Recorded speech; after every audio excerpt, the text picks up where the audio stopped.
¿Sí se acuerdan de Giovanni? Giovanni Arango. Él es uno de los ancianos ahora está en la América. Todavía Rey el Estadio, bueno. Todo en la América, ya se cambió de la América para estar. Bueno, vamos a darle gracias a Dios por la vida de Giovanni y a pedirle al Señor que nos hable. Hoy necesitamos oír la voz de Dios. Lo decíamos ahora al comienzo de la predicación. Esto es una semana importante porque la próxima se toma una decisión bien trascendental para nuestra nación, pero no por eso es que vamos a orar. Todas semanas hay que orar para que Dios obre en nuestra nación, en nuestra vida, en nuestras familias. Así que gracias al Señor por traer a nuestro hermano. Creo que estás con tu mamá por aquí hoy, ¿cierto? Gracias, Señor, por nuestro hermano Giovanni, por la palabra que él trae, Señor, para alimentar nuestra alma con el pan de vida que es Jesucristo, Señor. Haz que ese mensaje sea relevante, Señor, para nuestras vidas en este día, Señor, y en este lugar donde estamos, amado Rey. No solo Colombia necesita entender el mensaje de aquel que murió en la cruz, sino que nosotros necesitamos, Señor, también conocer tu voluntad, tu propósito para nosotros, Señor. Y tu voluntad es que seamos santificados, Señor. Así que santifícanos por medio de tu palabra. Tu palabra es verdad. Hoy se va a exponer la verdad y la verdad es absoluta. Que no consideremos que esa verdad es relativa, Señor. Es absoluta. Tu palabra no varía, no cambia. Es la misma ayer, hoy y siempre.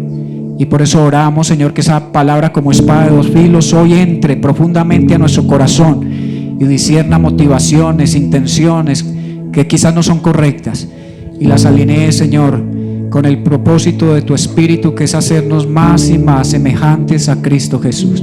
A ti la gloria, Jesús, Padre, a ti, Espíritu Santo. Amén y amén.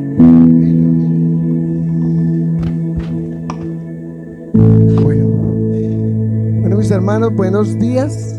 ¿Listo? Bueno, buenos días. Siempre es un regalo estar acá. Digamos, me siento como muy cómodo en este lugar, gracias al Señor, porque no sé, yo creo que le decía al pastor César que ustedes como congregación son unos hermanos que uno los ve con anhelo de la palabra del Señor. Entonces siempre los veo escuchar la palabra con expectativa. Y eso anima mucho mi corazón cada que el Señor nos permite venir a este lugar y estar con ustedes. Bueno, el día de hoy seguimos con el capítulo 15 de Lucas y yo espero que este capítulo a ustedes como a mí les esté pastoreando y esté animando su corazón. Realmente leer Lucas, ¿cuántos de ustedes han leído Lucas de una forma tan detenida como se ha hecho en estos días? ¿Cierto que no? Generalmente uno pasa rápidamente, conocemos la historia, caminamos en esa historia, pero como que perdemos en ocasiones los detalles. Hoy particularmente vamos a estar como en algunos, observando algunos detalles, haciendo zoom a detalles específicos.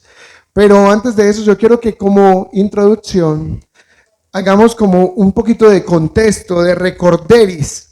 No sé si ustedes saben, pero los que tenemos este privilegio de predicar, a veces consideramos que la audiencia, o sea, ustedes mis hermanos, como que se aprenden la prédica, como que no se les va a olvidar. Pero tenemos que luchar con esta realidad, que tipo miércoles o jueves uno se encuentra con un hermano de la iglesia y te dice, qué bendición de palabra, qué mensaje tan bonito.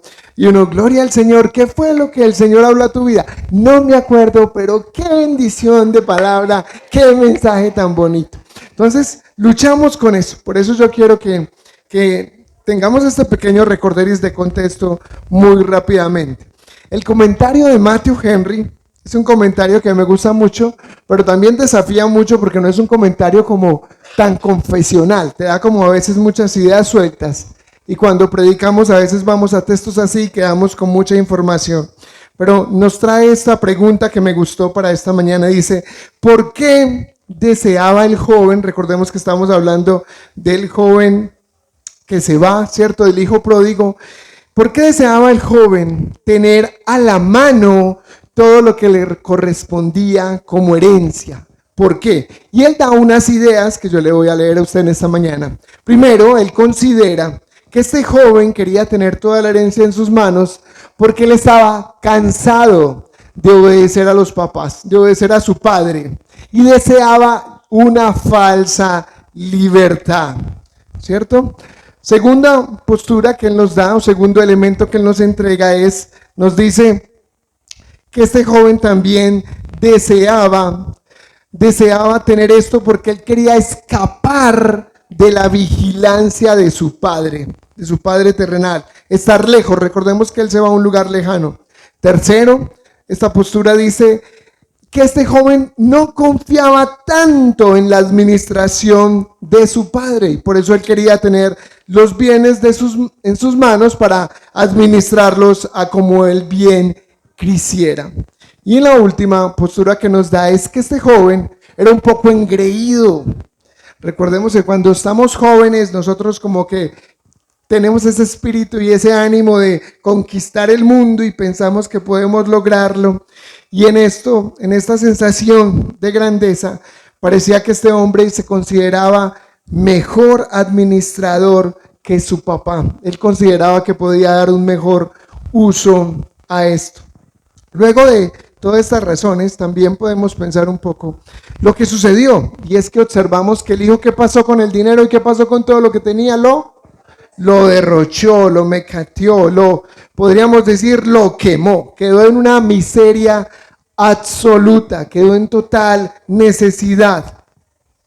Segundo, podemos decir que este joven rechazó, lo que hizo fue rechazar el gobierno de su padre, la instrucción de su padre, y entonces como consecuencia él determina que va a ir a qué, que él va a regresar donde su papá, ¿cierto? Pero no va a regresar como hijo, va a regresar como ¿qué? Como siervo. Él dice, no, yo voy a ser un jornalero más de mi padre. Él vuelve en sí entonces y desea regresar donde el papá. Y aquí es donde empieza la escena que vamos a mirar con detenimiento el día de hoy. Después de que este joven vuelve en sí y toma camino para regresar donde el papá. Ahí nos quedamos, ¿no? Entonces vamos a empezar hoy con Lucas 15, 20a, que es la segunda parte. ¿Listo? Entonces leamos el texto. Lucas 15, versículo 20, y dice, su padre lo vio y sintió compasión por él. ¿Qué sintió? Palabra importante, y nuestra hermana nos ayuda a entender un poquito más de eso, y yo ahorita voy a repetir, entonces yo sé que eso nos va a ayudar. Y corrió, se echó sobre su cuello y lo besó. Y el hijo le dijo, padre, he pecado contra el cielo y ante ti, ya no soy digno de ser llamado hijo tuyo.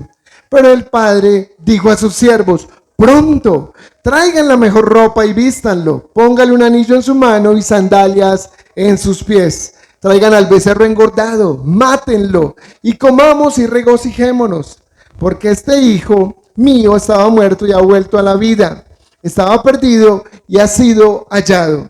Y comenzaron a regocijarse, ¿cierto? Vamos a orar entonces. Padre nuestro que estás en el cielo, oramos a ti en esta mañana, porque estamos altamente interesados en comprender mejor tu palabra. Porque sabemos que tu palabra es bálsamo para el afligido, libertad para el cautivo, sanidad para el enfermo.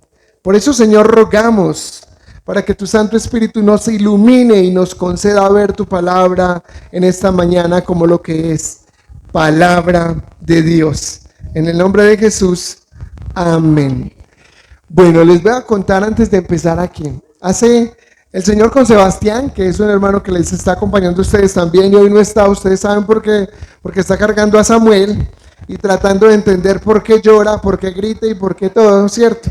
Esos preciosos días de los primeros días de los hijos, bendito Dios, hay que orar por nuestro hermano y por Angélica, porque ser papás es una belleza, es una bendición, pero ser papás primerizos, aleluya. Entonces, yo estuve sirviendo en Sebas en Manrique casi año y medio, en la iglesia Manredil Manrique. Y allí teníamos unos vecinos así, pero con más volumen. Martica le tocó. Allá a veces se escuchaba más la música que el predicador, casi que se salía el ritmito ahí en los hermanos, no salía la aleluya, sino ahí.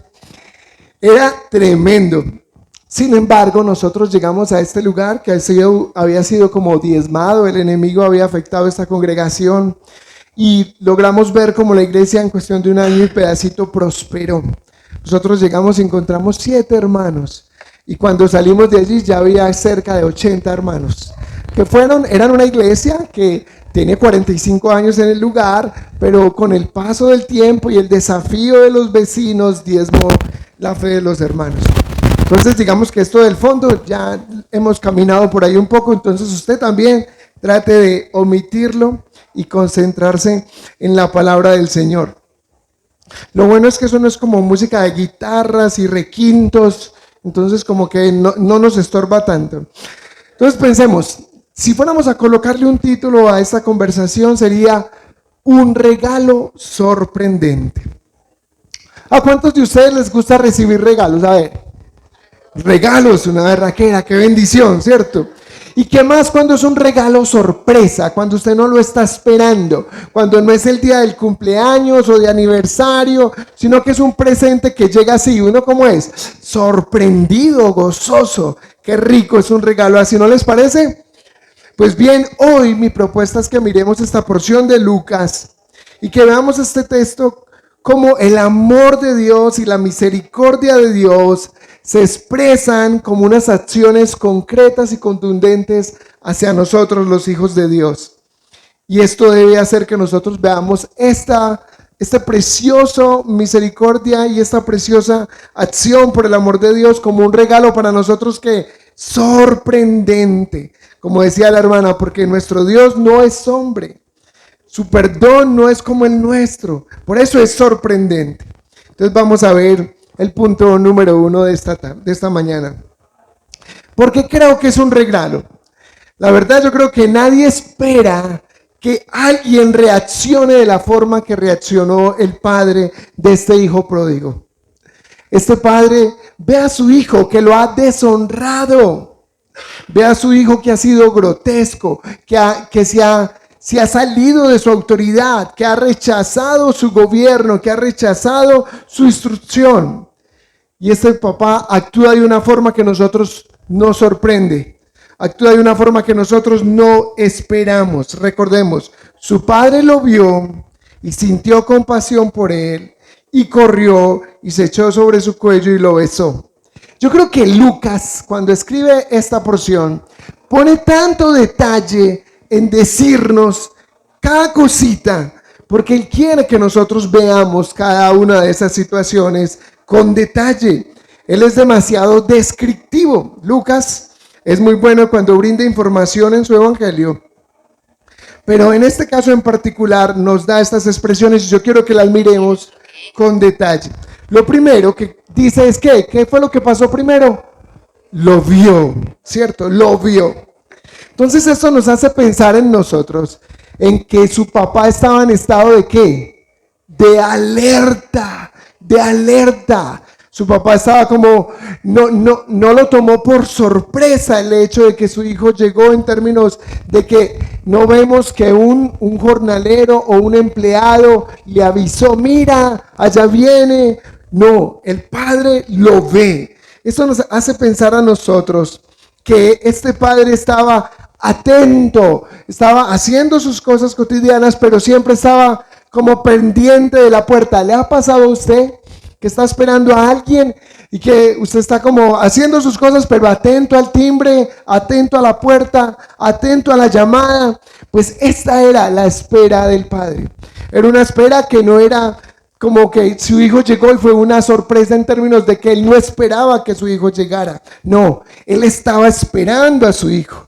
Entonces yo creo que esta expresión de Lucas que dice, lo vio, a usted y a mí nos debe gritar en términos de fe que el padre siempre está esperando a su hijo. ¿Usted cree que el padre espera a su hijo? Amén. También podemos considerar de pronto en nosotros como papás. Cuando esa figura de la mamá, que el hijo está en calle, fuera de la casa, y la mamá no puede dormir esperando a su hijo, o el papá, esa expectativa esperando a que su hijo regrese. Esta es la expectativa del padre. Un padre que está esperando a su hijo, y ese es el padre de este Lucas 15. Lo segundo que dice es que sintió ¿qué? Compasión. Recordemos que el hijo viene de un país ¿qué? Lejano. En el versículo 13 nos dice que el hijo se fue a un país lejano, precisamente porque él que estaba buscando estar lejos del papá, para que el papá no se enterara a él que estaba haciendo.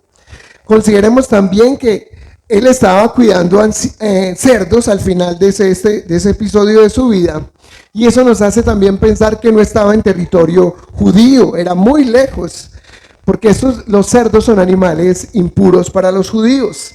Entonces, cuando él llega, este hijo ha caminado muchísimo tiempo. ¿Cómo creen ustedes que están las ropas del hijo? Las ropas del hijo están visiblemente ¿qué? Sucias.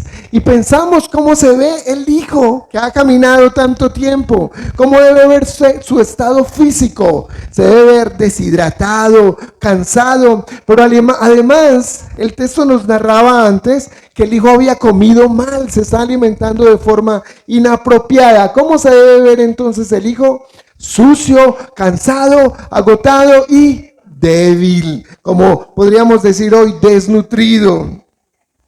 El padre ve esta imagen a la distancia.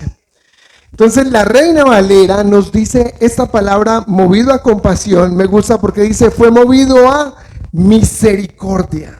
El padre no estaba sintiendo lástima superficial por su hijo.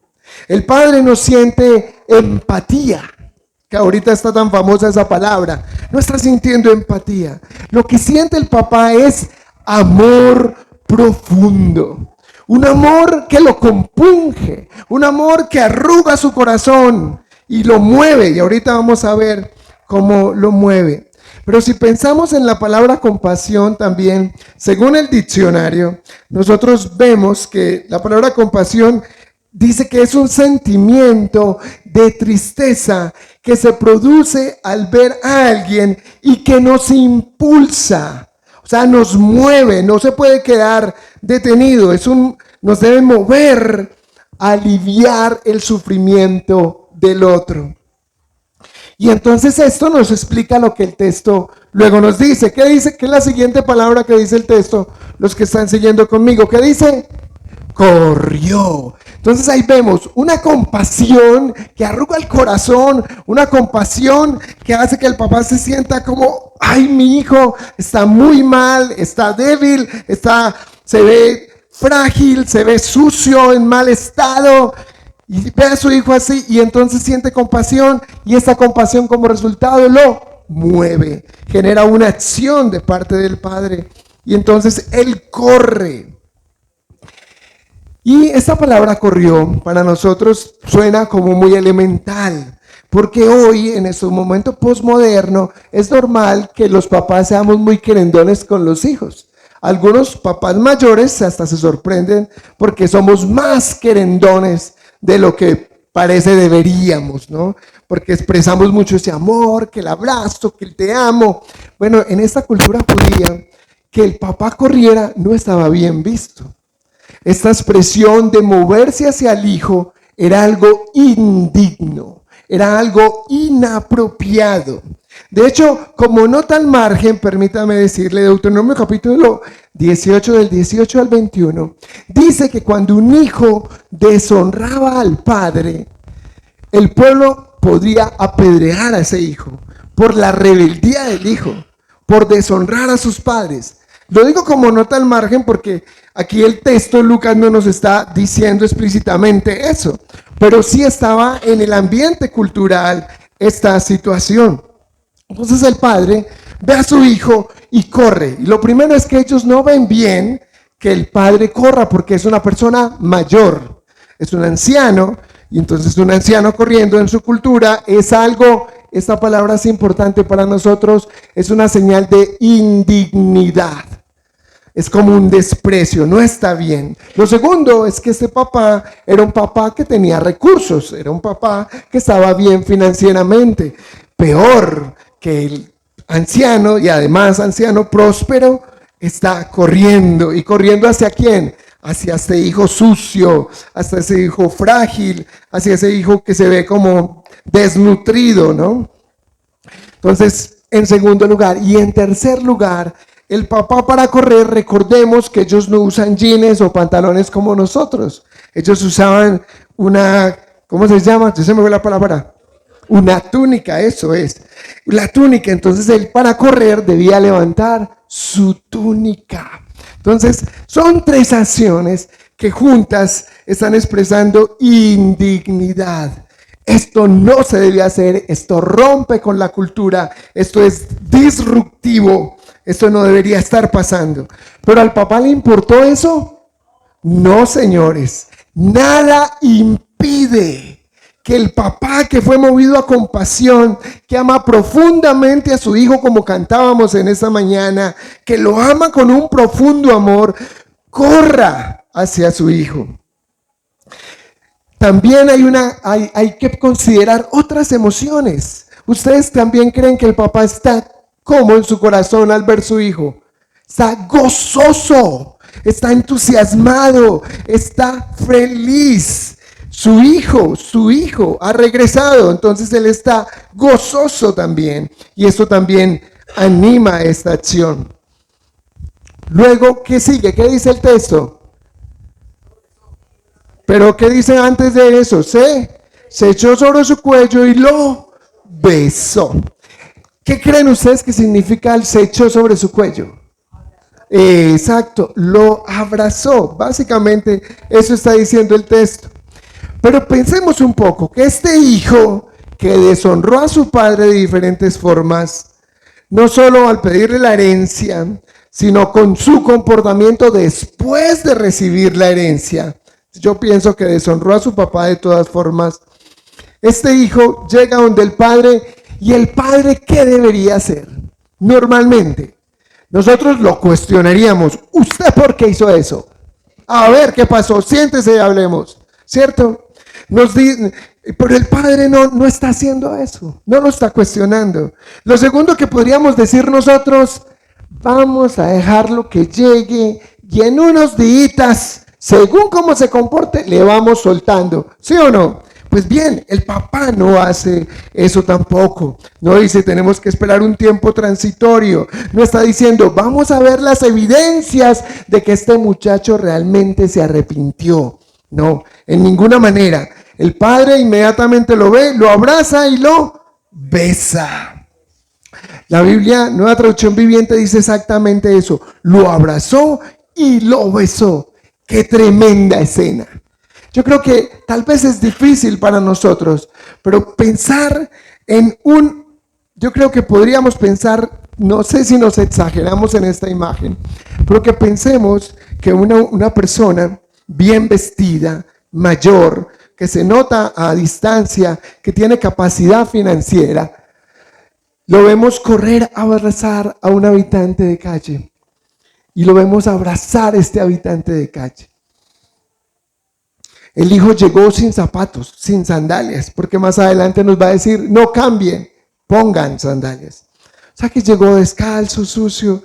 Y pensemos en esa imagen y lo abraza y lo besa. ¿Cómo se ve esa imagen para nosotros? Uy, no es fácil. No sé si usted alguna vez ha tenido algún tipo de interacción como estas. Yo alguna vez apoyé y íbamos a visitar habitantes de calle, les llevábamos alimentos. Y realmente es difícil llegar al nivel de abrazarlos.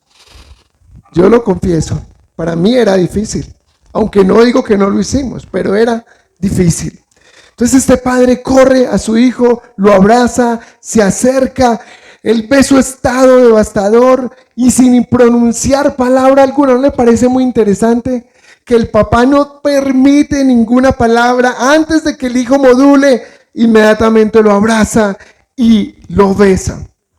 Ahora pensemos, porque aquí tenemos varios escenarios. Hay una audiencia primaria, que son estos escribas que están cuestionando a Jesús.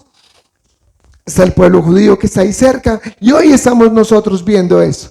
Pero ¿cómo estarían viendo estos religiosos que cuestionaron a Jesús por caminar con pecadores? A estas alturas ellos están diciendo, wow, esto es asombroso. Están pensando que Dios Padre es el que se acerca al Hijo. Dios Padre es el que recorta distancia y se acerca al que se arrepiente y regresa a casa. Esa es la comprensión que están teniendo ellos. Y yo creo que es la que tenemos nosotros.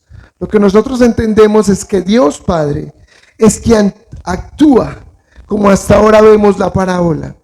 Él ve al pecador, al que se arrepiente y no lo cuestiona. Importante, no lo juzga, sino que siente que compasión y se mueve hacia él, lo abraza y lo besa.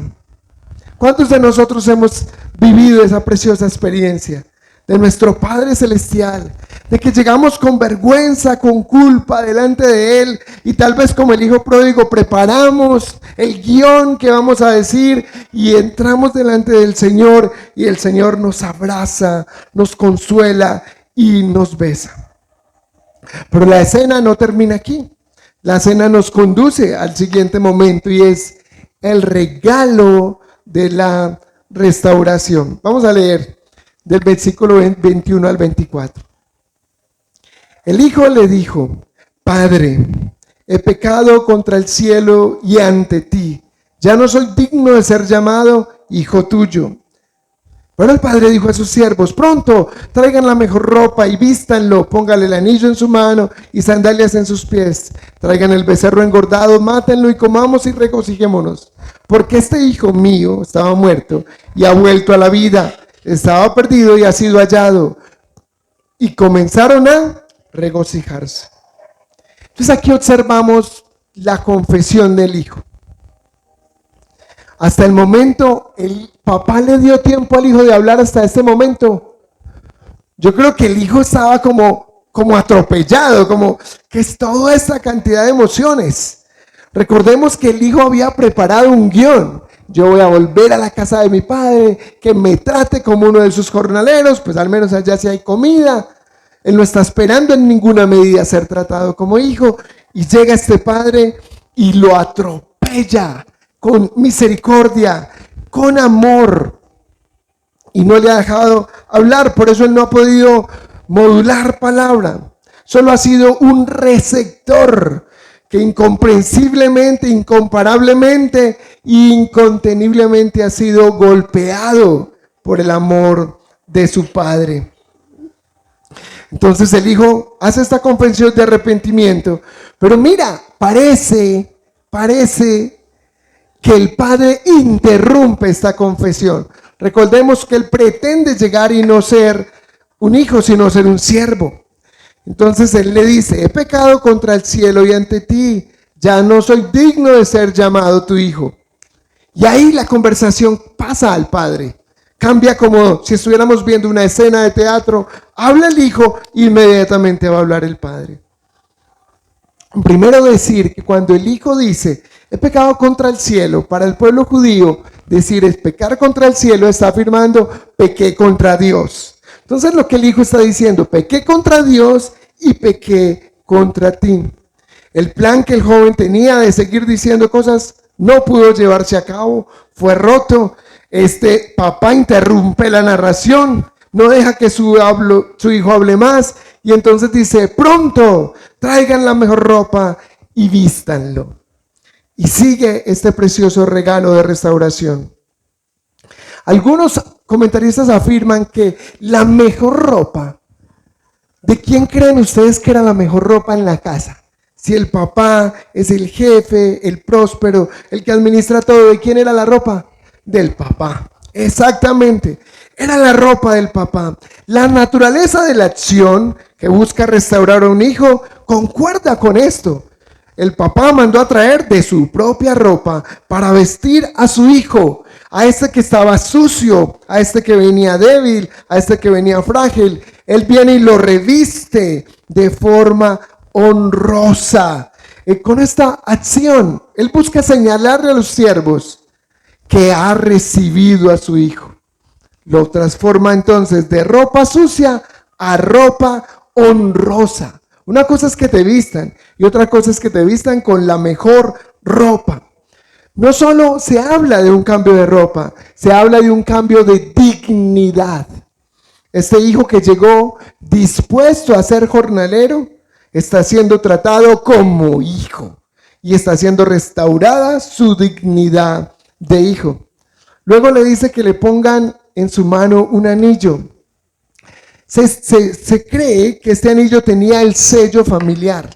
¿Qué es el sello familiar? Los anillos tenían un sello con el que ellos firmaban los documentos. Es decir, un anillo que expresa autoridad, pero también expresa autenticidad. Es decir, tú eres parte de este linaje familiar. Es una señal también de restauración. El padre no está tolerando temporalmente a su hijo, no está colocando como medidas de protección a ver si este muchacho realmente nos muestra frutos de arrepentimiento. No, el padre está restaurando completamente al hijo en su familia. Luego vienen las sandalias. Habría que pensar primero que los esclavos no usaban sandalias. Y el hijo pretendía volver como ¿qué? Como esclavo. Entonces la acción de las sandalias por parte del padre lo que está haciendo es una diferenciación. Y le está diciendo con este acto al entorno de la casa y a su hijo que él no es un esclavo. Le está diciendo, tú no eres mi siervo, tú eres mi hijo.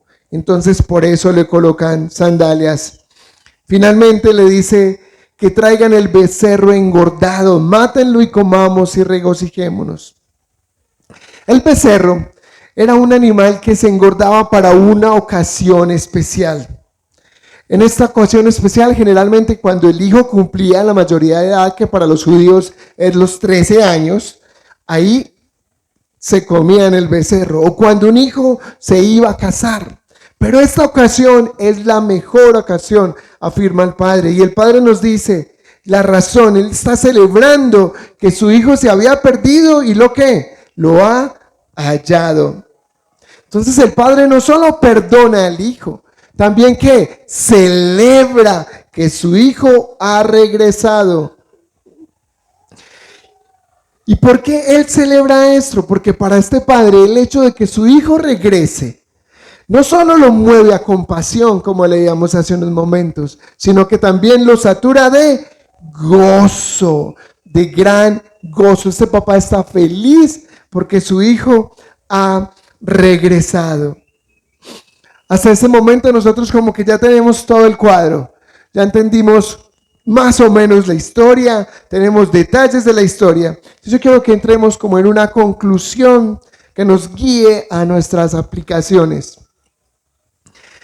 El hijo pródigo nos hace colocar nuestra mirada únicamente, no solo nos hace colocar nuestra mirada en el pecador que se arrepiente, también nos hace pensar en el Padre. Pensemos primero, en el capítulo 15 primero nos van a narrar las ovejas. Nos dicen que hay una que se pierde y que han salido a buscarla. Luego nos dicen que hay una moneda. Una moneda que es algo inerte, incapaz de salvarse por sí mismo y es buscado por su dueña porque es su gran tesoro. Luego nos van a hablar de este hijo que reclama la herencia, que deshonra a su padre de todas las formas posibles. Pero este hijo vuelve en sí por gracia del Señor y regresa a casa. Esta escena a nosotros hoy, la que acabamos de mirar, es la que nos debe ayudar a ver al Padre como Dios mismo. Esta escena nos debe ayudar a ver a Dios como este Padre paciente que espera a que el pecador se arrepienta. Esta escena nos debe ayudar a ver a Dios como este Padre que corre por su Hijo, como este Padre que abraza a su Hijo y besa a su Hijo. Esta escena nos debe hacer ver a nosotros a Dios como el Padre que restaura. Lucas 15 nos ayuda a decir como lo narraba Jesús en esta parábola, que Dios recibe pecadores, pero no los recibe por tolerancia o por paciencia. Dios recibe los pecadores como el Padre, como un Padre. Los recibe para restaurarlos. Y esto nos empuja a Cristo, lo que dice Lucas 15:19, que Jesús vino para restaurar lo que se había perdido. Entonces, en Cristo, Dios no solo perdona a los culpables, mis hermanos. En Cristo, Dios restaura a los hijos. Anoche traté como de narrar esta historia a los hijos por algo de todo lo que leí. Y leí una historia vagamente, entonces la traté de reconstruir un poquito. Si la han visto en otro lugar, ya saben que no es autoría propia. El hijo le dice a los papás, pues le está pidiendo, se las voy a contar como se las conté a mis hijos anoche. El hijo quiere salir con sus amigos. Sus papás saben que estos amigos no son amigos que deben estar con él y entonces le dicen que no debe salir. Este hijo se opone a esta situación y dice, no, entonces yo igual voy a salir. Los padres le dicen, si usted se va, no vuelva, porque si usted no se somete a las reglas de esta casa, no puede estar en esta casa. El hijo a esta acción de su padre responde con improperios, lo insulta, lo agrede verbalmente y se va, ¿cierto? Y toma distancia de sus padres y no vuelve por mucho tiempo. En medio de todo este tiempo que no vuelve, recuerde que es una historia inventada, cruzada, vamos a ver cómo nos sale. En medio de todo esto que no vuelve, este hijo llama a casa y pregunta a su mamá por su padre. Entonces ella le dice, su padre ya lo perdonó. Y entonces él le dice, y como señal, en el palo de mangos que tenemos en el patio, él ha puesto un pañuelo por cada perdón que te ha dado. Entonces el hijo cuelga el teléfono un poco curioso, como, ¿qué fue un pañuelo? Entonces el hijo se acerca, va cerca a su casa, no va a su casa, se acerca a su casa y se va a una montaña donde puede ver el famoso palo de mangos. Cuando él llega a la montaña, su corazón se quebranta porque encuentra que el árbol no se ve. Ya no es un árbol de mangos, es un árbol de pañuelos, porque su papá ha ido colgando cada perdón que ha emitido a su hijo. Entonces yo le decía a mis niños, ¿a qué se le parece esta historia? Al hijo pródigo. Y yo sí, con una diferencia de que al papá se le pueden acabar los pañuelos, de que el perdón de nosotros es limitado, pero el perdón de Dios es ilimitado. El perdón de Dios, como nos decía la hermana en esta mañana, no es condicional. Dios nos perdona, nos ama de una manera ilimitada, incomprensible para nosotros. De una manera que a nosotros podríamos decirlo de esta forma, no hay pecado que Dios no perdone. Y eso debe irrumpir en nuestros corazones. Nuestro Padre anhela y de hecho a través de Cristo restaura los pecados de sus hijos. Ahora sí pensemos en la aplicación. Para los hermanos creyentes, quizás has amado al Señor de manera sincera, pero hace tiempo que vives lejos de la comunión con Dios. Tal vez continúas viniendo a la iglesia, continúas sirviendo, continúas funcionando externamente como un cristiano culturalmente se ve, pero internamente estás cansado o cansada, frío o fría, distraído o atrapado en el pecado. El enemigo, entonces, ha comenzado a convencerte de que ahora solo puedes estar cerca de Dios en la categoría de jornalero, de siervo o de esclavo. Hermano, esta es la invitación. No vivas como un mendigo espiritual cuando Dios te ha hecho su hijo, cuando Dios te ha hecho su hija. Vuelve al Señor en arrepentimiento y fe. Porque un corazón constricto y humillado, como dice el Salmo 51:17, Dios nunca desprecia. Recuerda, Cristo vino a restaurar lo que se había perdido. Y si este es tu caso, entonces es hora que digas: Dios, yo quiero regresar al Padre.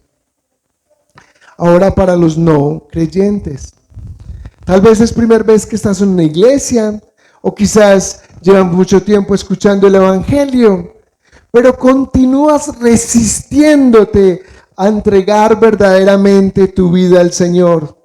Quieres estar cerca de Dios, pero que también quieres gobernar las cosas en tu vida a tu manera. Déjame decirte, Dios no nos llama para destruirnos. Dios nos llama para reconciliarnos con Él mismo. Ánimo, ven a Cristo. El Evangelio no es una historia de personas buenas que encuentran a Dios. Es la historia de un Padre misericordioso que recibe pecadores arrepentidos a través de Cristo. Con esto oremos al Señor, pensando en estas consideraciones. Que Dios pueda hablar a nuestro corazón. Toma ahí un minutico, yo creo que tenemos 2 minuticos, y permitamos que el Espíritu Santo de Dios, a través de que lo que ya escuchaste de su palabra, que es palabra de Dios, hable a tu corazón de manera personal.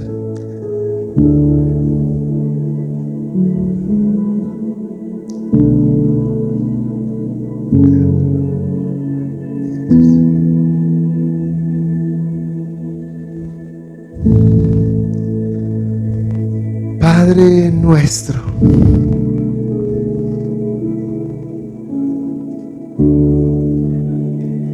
qué hermoso es ver que nos reconcilias contigo mismo, Señor.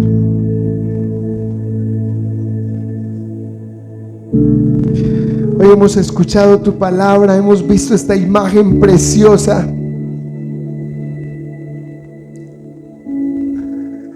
Gracias, Señor, porque tú no desprecias los pecadores como nos dijeron. Gracias porque tú reconcilias pecadores contigo, Señor. Gracias porque tú nos restauras a través de Cristo.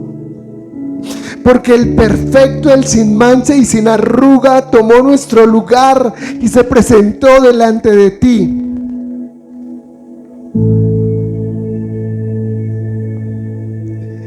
Y nos revistes de Cristo.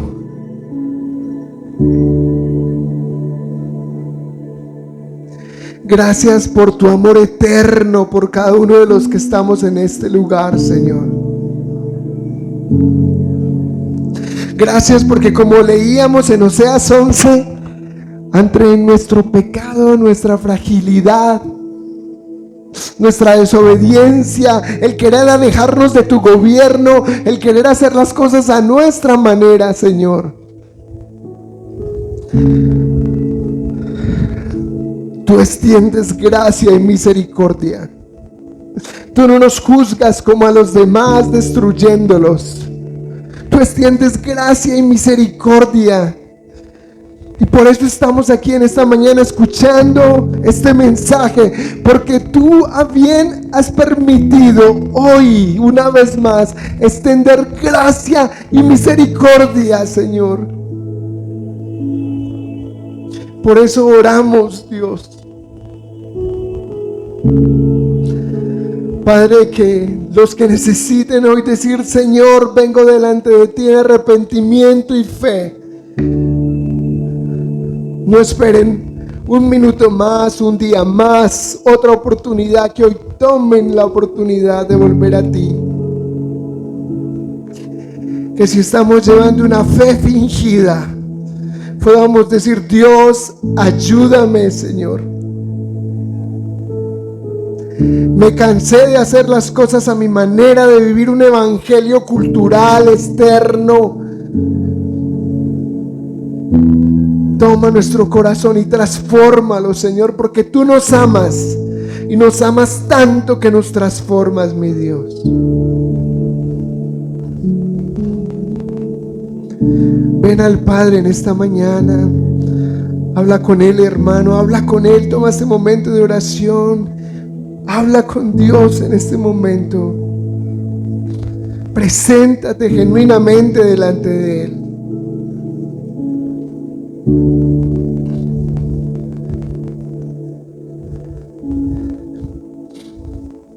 Y si estás en el caso de que has venido luchando con el evangelio entre si creer y no creer, dile: Señor, aquí estoy, no entiendo, pero me rindo bajo la poderosa mano tuya, Señor. Haz como tú quieras. Él no te llama para destruirte, te llama para restaurarte, te llama para hacerte su hijo. Gracias te damos, Señor. No es nuestras obras, no es nuestra dignidad, no es nuestra capacidad. Como este hijo pródigo te hemos ofendido, nos hemos distanciado. Pero eres tú el que nos reviste, eres tú el que nos hace dignos, eres tú el que nos restaura. Gracias te damos, Señor, por llamarnos tus hijos, por darnos espíritu de adopción para decir: Abba, Padre, papito lindo. Gracias por hacernos tus hijos y decirte: papito lindo, Señor, eres tú. Gracias te damos, Dios.